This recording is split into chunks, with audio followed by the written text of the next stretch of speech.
Audio Jungle.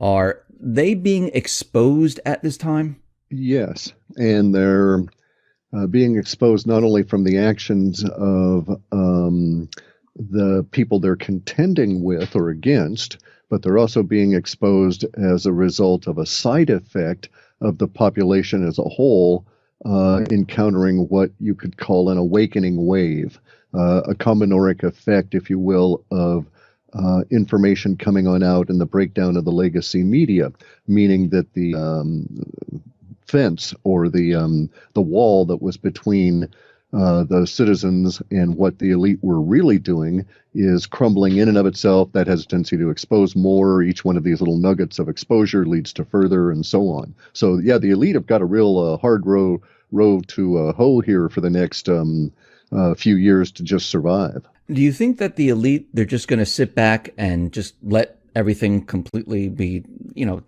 everything taken away from them? Or are they going to hit back? Does your report say anything about the elite like hitting back or doing anything, creating events or anything like that? We don't have anything at the moment indicating anything like a false flag or coordinated attack or that sort of a response. Now, we have to bear in mind that we would fall into a trap by saying the elite and thinking of a monolithic, centrally controlled, single kind of point reaction, just as erroneous as calling the vast amount of people that work for the United States federal government as the government. There's just not a single thing going on with the elite. There's many disparate motivations. So some of the people are going to cut and run. We've seen this in the data sets at various levels as the minions depart. The practical reality that we're facing has a power pyramid at its top that has been controlled for some 70 plus years by secret societies that have been infiltrated and are being used to hide criminals. The criminals are both criminals against the populace economically and against the populace in many other different forms, including the pedophiles.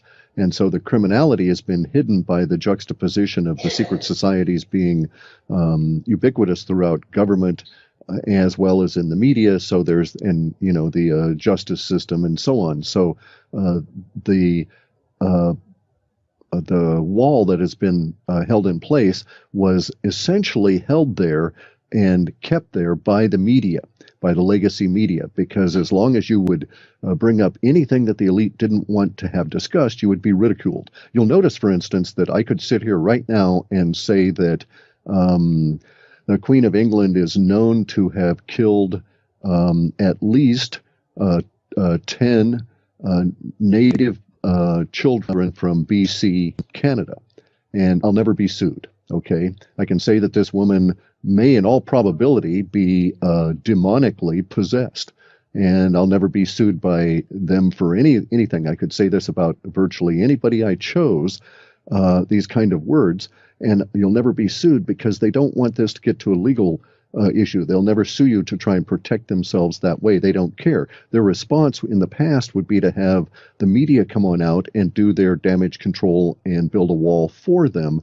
and basically ridicule you into silence, just like the UFO people that have an encounter and see an unidentified aerial phenomenon and report it to the authorities and media in the past would be ridiculed, and so we were set up to mentally not see these things. That whole mental process is broken down due to circumstances that we needn't go into at the moment, but it's really giving the elite a huge problem on many different levels. Now, in your report, you have something in there that says there's going to be a global backlash against the media corporations as part of this shifting narrative over 2017. There's a national movement against the media. What do you mean by this? It's going to come out that major corporations whether it was by direction of the board of directors or whether they were infiltrated by a secret society that all worked as a whole within that corporation. But these corporations have been feeding into our media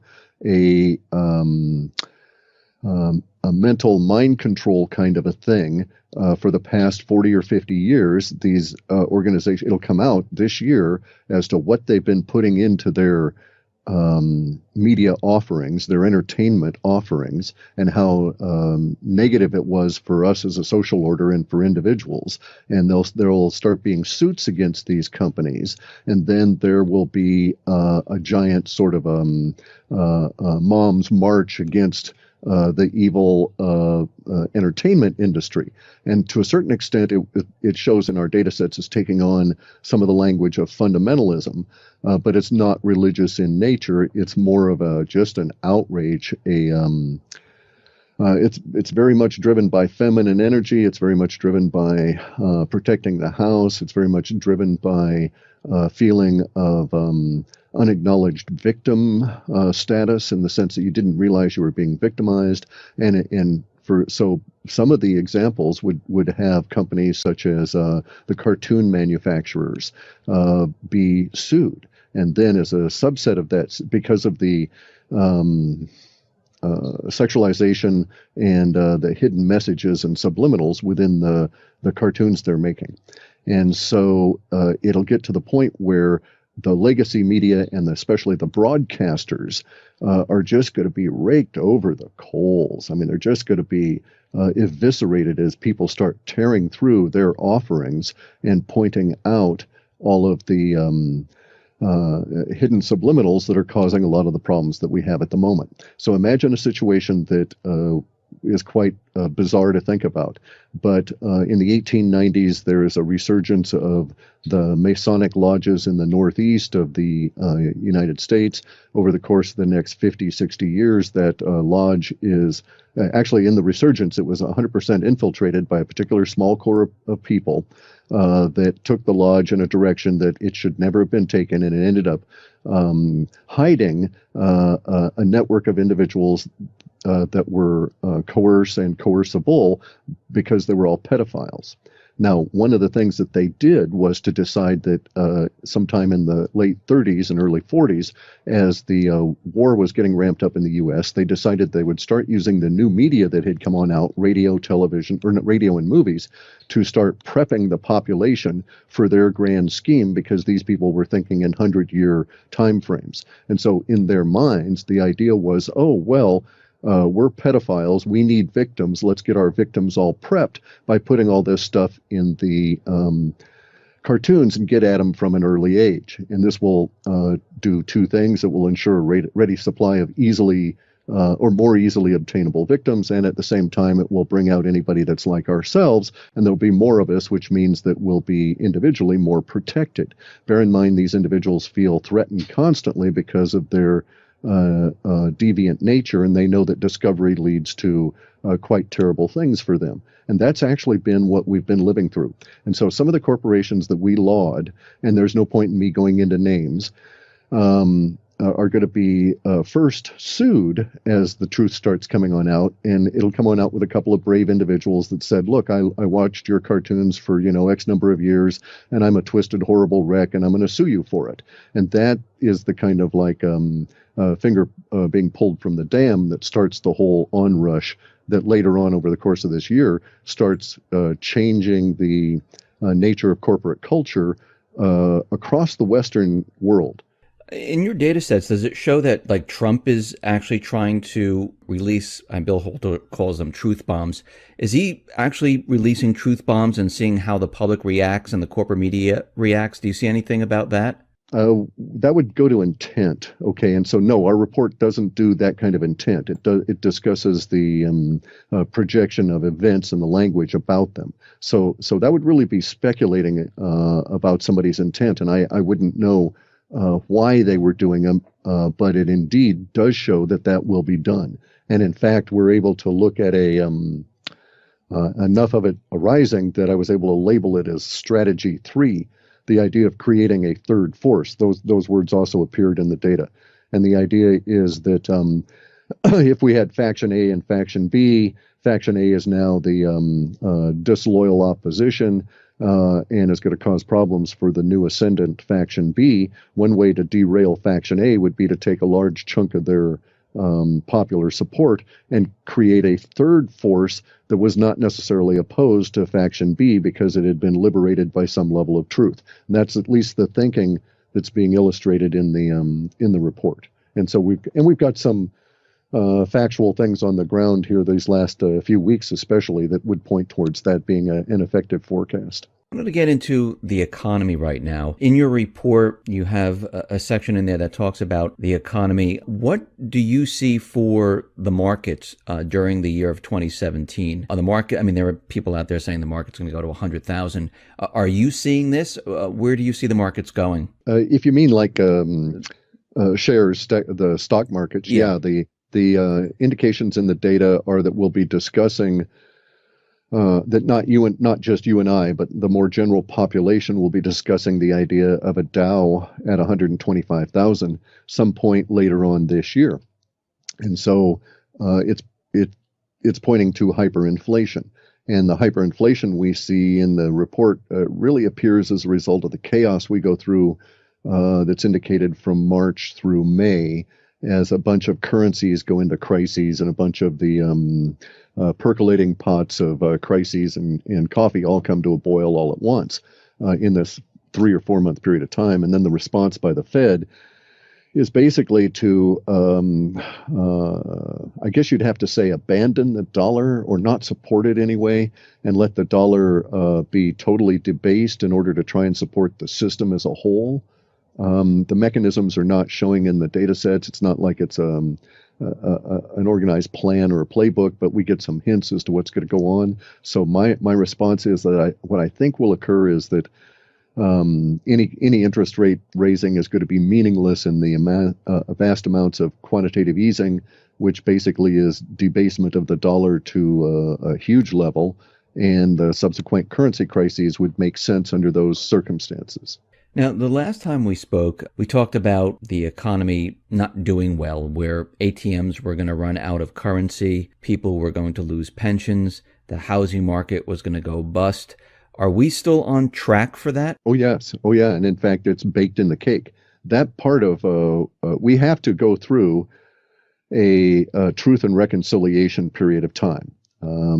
At a macro level, we've been living under an illusionary veil of lies from economically for at least the last 40 years. I mean, ever since we got off the gold standard in the 70s, really, it's all been lie it, fake it until you make it kind of stuff, and lie it into existence. So we have to go through a slap in the face from reality, as the people in India, for instance, are doing at the moment with their currency issues. And as we go through the currency crises, those things will show up. We'll have ATM shutdowns. We'll have riots in the food stores, Venezuela-type period of time. It may lead to individual states having to call out National Guard in order to restore order. The chaos that we're going to go through, I think, would be more representative of the 1918 period of time and the rejection of globalism then, and the outbreak of new ideas and so forth that led to the Roaring '20s, than in fact the many people saying we're actually echoing 29 and that kind of a crash. So yes, we're going to go into a depression, I think, and not a recession, but a real actual acknowledgement of a depression as the currency has come unwound. And it's going to have huge ripples in our society because so much of it is built on, well, all of it is organized around a currency that is based on debt. The currency is not based on wealth. It's not based on growth. It's only based on debt and the continuing assumption of more debt, which equals a Ponzi scheme. And once you get to a certain stage, all Ponzi schemes collapse. Now, when you say the unraveling of the currency, you mean the dollar losing complete value, where it'll be worthless? Where confidence. Correct. Exactly. Correct. And we shouldn't be shocked. It's happened in this country. It's happened repeatedly since we've been in existence as a nation. I think there have been 5 or 6 major currency schemes in the USA, interspersed with long periods of a gold standard. And the long periods of gold standards were basically when we grew. China started paper money over 6,000 years ago, and they routinely crash a currency every 27 to 40 years and have to start up with a new one. And it has to do with confidence. Once you lose confidence in the dollar, it takes them a while to get you to have confidence in some other representation of money, some other currency. And bear in mind, it's currency that you pass back and forth with dollars. Currency is not money. It's one step removed. It's something that allows you to do business and have a current transaction and exchange current energy with people without necessarily having to mess with moving real money, which, could be silver and could be quite heavy, that sort of thing. So the currencies are going to cause us real problems because of their age, that there's no value or wealth in them. And we're at that point where we've got to overcome to get beyond and get ahead.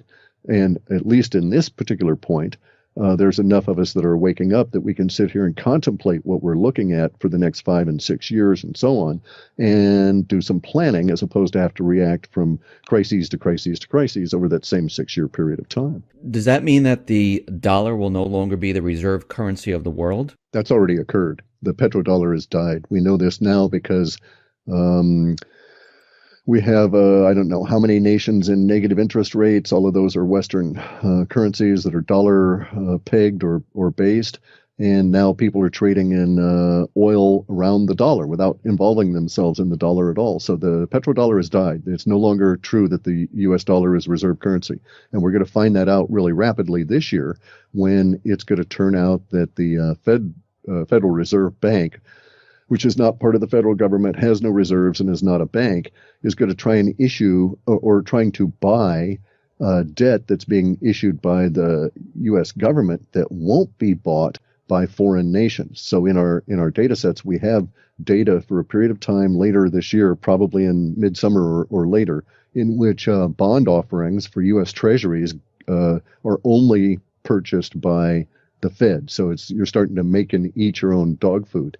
And that cycle doesn't last very long. Now, I just want to break down how this is going to occur throughout this year, because as we get closer and closer to these type of events, you get more information, correct? Correct, yes. So, are we at the point where this is going to really start to break down in this year? Are we going to see inflation? Are we going to see the ATMs dry up with currency? Are we going to see maybe a credit freeze? Do you see this happening this year? Yes, actually within a very short period of time. So this is the first part of February.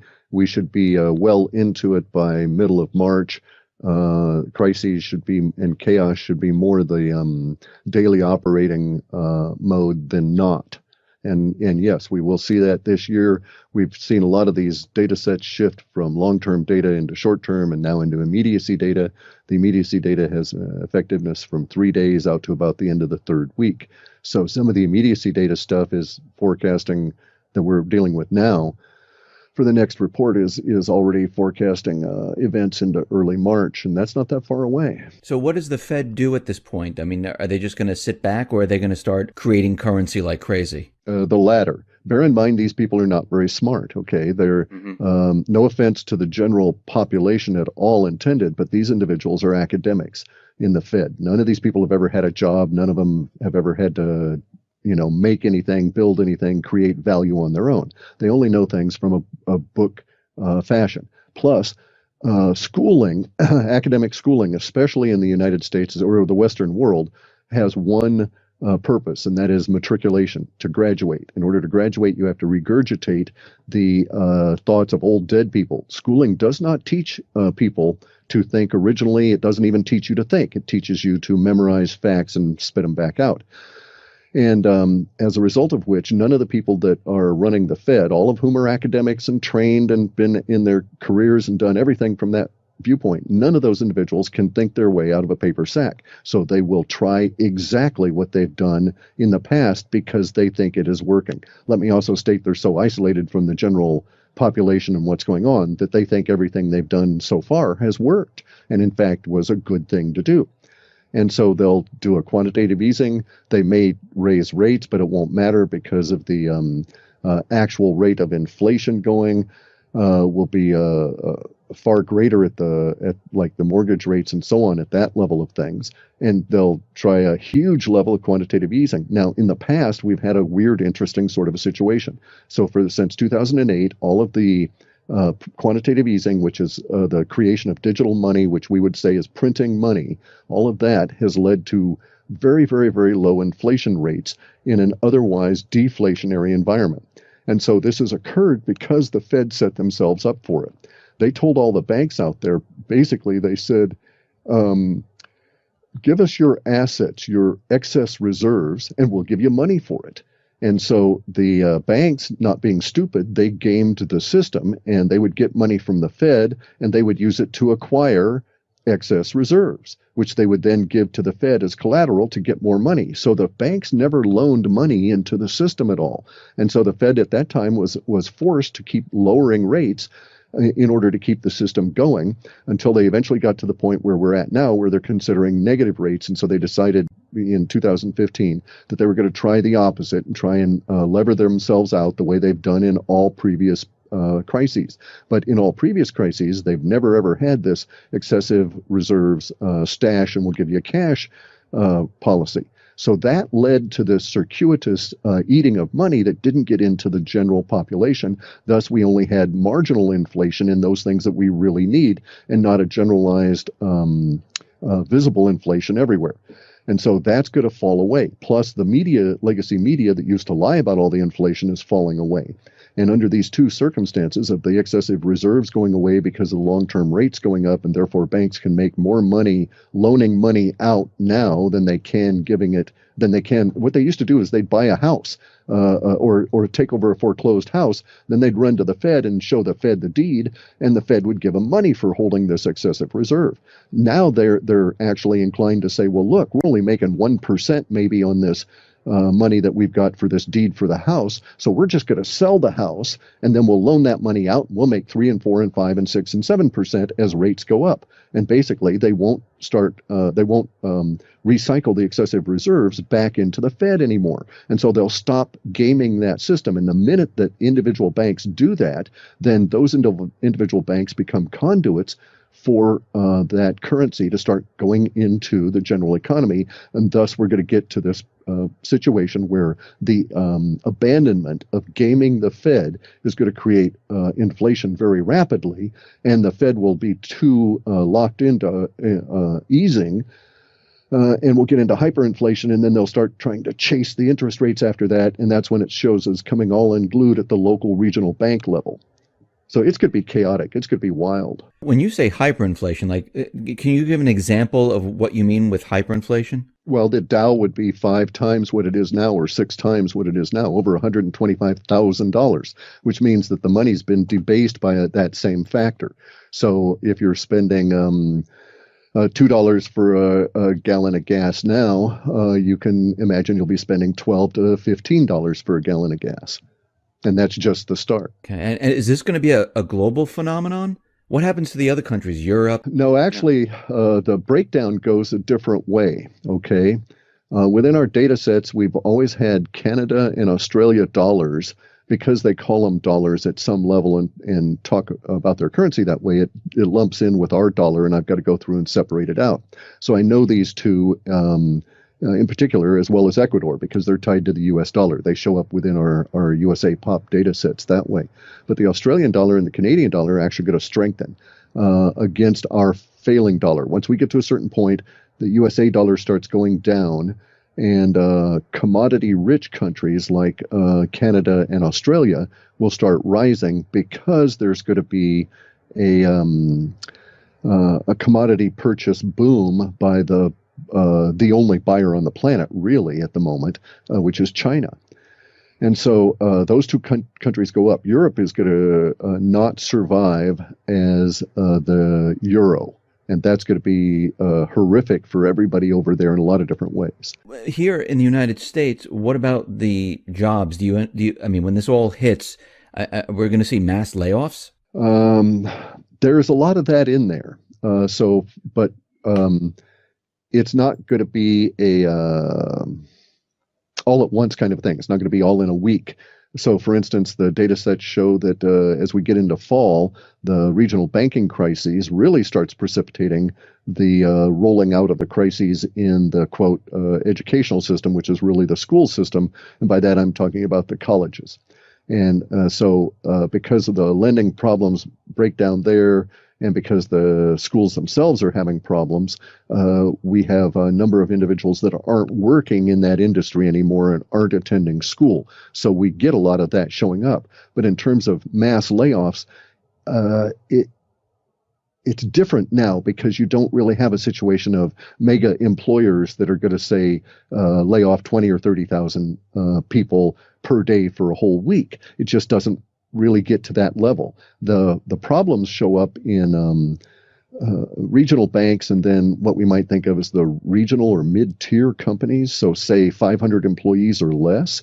And those are the guys that get hit by this first. Now, the good news is that humans are not stupid. They're motivated by their own personal welfare. And so there are going to be people that are going to start working out solutions as we get into the crises just because they're desperate enough to do it. And some of these solutions show as being valid across the nation as a whole as we go through these next couple of years. But it's going to be a rough couple of years. There's absolutely no question. Will it get as bad as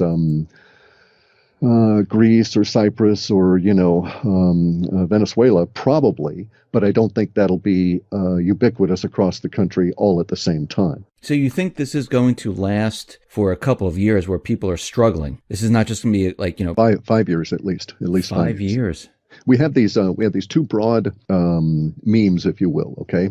And one of them is that we've separated out into what we call USA population, USA pop. Then there's global pop. Now, USA is as a population is a subset of the global population. But just separating it and looking at the two, we see that there's these like counter juxtaposition on waves. So as we're going down because we've got to deal with all of the problems that originate from the 40 or 50 years of being lied to constantly about everything economic and everything, period. And we've got to get real on things. Those people that are already real, that are living in what we might call the emerging markets, their trend lines are definitively up. So it'll be really bad here in the Western world, and it'll affect places like the North America very negatively for at least 5 years. But it's going to be sort of a good 5 years because we get to destroy the past and rebuild ourselves more healthy. And at the same time, we've got people on the outside, so to speak, that are doing well that will also be able to help us along, that are not, anti-USA pop, right? That see that, they really do need the assistance and this kind of thing. So we get to have a new relationship with the planet as a population, and we got to work our way through some of the lies of a dying empire, if you will. And this will be a good thing for us in the end. And, birds will sing, the sun will come on out, all of this kind of thing. But we're going to have a rough period that will be these 5 years.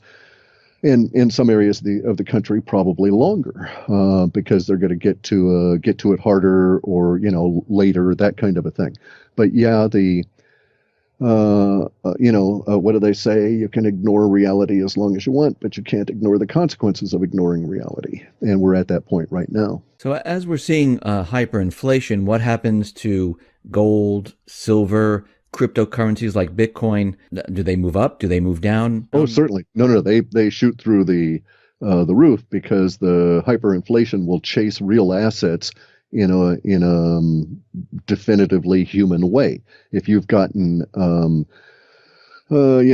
big windfall of several $100,000 and you realize these $100,000 are less valuable than the money you'd gotten last month, well, you're going to get rid of them. You're not going to hold them, and they'll try and chase silver, gold, and Bitcoin. And very rapidly in our data sets, the silver and gold in the United States go to no offer. That is to say, nobody's offering to sell any simply because the mechanisms here, basically what happens is this. In our data sets, we've got all these lies that are breaking down at an economic level. Some of these lies include the idea of setting the value for metals and such within a paper derivative contract kind of a place. And those lies end up going away, and we go to no offer here because people see that, oh, look, if you go and try and sell your silver in the same place that they trade these silver contracts, you'll get maybe $100 an ounce for the stuff. But if you hold out and actually sell it as physical silver to a guy who's willing to come and pay you, you'll get $345 an ounce for it. And that guy is probably going to work on getting it over to China, where they'll pay $500 an ounce for it.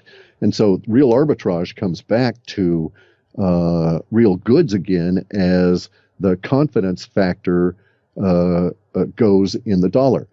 So what we see is sometime in this crisis period, March through May, we're going to get a much more visible or public face on the stupidity of the Fed. And when you start having a lot of individuals that are respected saying very negative things about the people that are involved in the Fed and pointing out that they're not brilliant, don't know what they're doing, and are in fact a criminal scheme from the get-go, well, confidence is going to go real quick.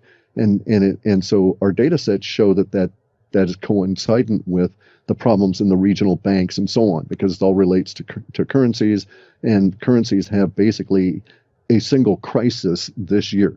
And that crisis at its core is confidence. So what this sounds like to me is that we're going to be going through this reset, and this reset's going to be painful. Is the central bank still going to be in existence after all this is said and done? I would hesitate to use the word reset, okay? Okay. The reason that I hesitate to use that is because I'm not being fixated on the language per se, but there are nuances that need to be brought up. A reset language, if you use that word, it implies there's a connotation involved that there's an authority that is making that reset occur, and that this reset is an organized kind of a thing. And so we do not show that connotation within our data sets. So I don't use that word. Because, for instance, they say, oh, there's going to be a reset in the value of the Iraqi dinar, and all those people that bought dinar for, parts of a penny are going to be mega rich. And that reset, and the language, whenever you see this language in the woo-woo world, reset used, it is always going to this idea of what I call the external savior myth. That is, that there's going to be someone outside the system that's going to cause it to be saved. And that is not the case that we have here. We don't have a reset. We have all of humanity struggling to, well, especially because of the Western world, but we have the Western Empire struggling to come out of empireness and the lies that have held us all in that state of mind for, like, as I say, the last 40, 50 years. After all this, who controls the monetary system? Is it still the central bank? No, we don't. We have the central bank sort of dying in the sense of not being killed, but dying like competition. Like, they're the local barista that has bad coffee. Nobody just goes there anymore. They just, yuck, I've tasted that. It's no good. Let me go get my silver, gold, Bitcoin. And Bitcoin shows up as being very useful to the point where we as a social order end up having slang terms for decibits and millibits. And so we know that the slang will evolve because there's forecasts of that within our work. We just don't know what those words are going to be, but we'll have words for millibits that are equivalent to the word for a penny or for a lira, that kind of a thing, right? Because we'll be using it. We'll be transacting in that. Cliff, do your data sets see anything that has to do with war or anything like that? There's a lot of it, but no, we don't have, there's a lot of the grumbly level war language, all right? But in general, that appears to be winding down in the long-term data sets. So it is as though Faction A, when they were in control, had so much of the resources going into the wars that they were able to sustain those because they were constantly being paid for. And now that we have two conditions arising, which is that Faction A is no longer in control of those resources, and those resources are dying in and of themselves because they were currency-based, then there's no longer support for all of these grumbling kind of wars around. So in other words, explicitly, the data sets show that the USA POP funding for what we call ISIS or ISIL or Daesh or Daesh or any of these things, for that insurgent level, it just stops. And these people basically, without the money to keep going fade away over a very brief period of time, just relative few months. And a lot of the that level of warfare is removed. Now, we do have a lot of stuff involved with, at the very far end of things, with military bases being shut down and troops being brought back. Again, all of this economic. And so the trend, if you will, within our data sets is counter-war, is like anti-war, not like in an anti-war protest, but rather in the breakdown and re-enfoldment of a lot of the older warfare kind of material back into the civilian society, just because we need it, just because we can't afford it anymore. Cliff, I really appreciate you taking your time out and being on the X22 Report Spotlight. Once again, how can people see your work? I have the reports available at a place, halfpasthuman.com, and I have a YouTube channel, Cliff High, for when I put out video updates. Once again, thank you very much for being on here, and I'll put all the links at the bottom of the video. Thank you very much for asking. Thank you.